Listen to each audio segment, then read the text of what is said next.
السلام علیکم جی تو دوستوں میں آج پھر نیک ویڈیو کے ساتھ حاضر کیا ہوں. وہ یہ ہے کہ امام زمان علیہ السلام کے ساتھ محشور کرنے والی دعا.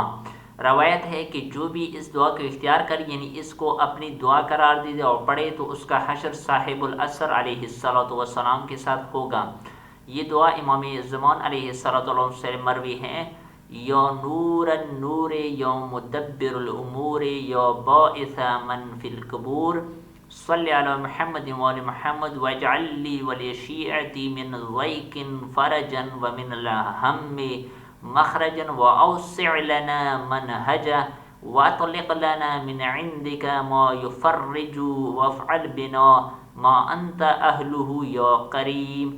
یہ المصباح صفحہ نمبر 407 پر موجود ہے. جنات الخلود 41 نمبر، ضیاء الصالحین 533، الجنت الواقعہ والجنت الباقیہ مخطوط 59 صفحے پر یہ درج ہے. تو خود بھی عمل کر لی، دوسرے مومنین کے ساتھ صدقہ جاریہ کی نیت سے شیئر کر لے. شکریہ.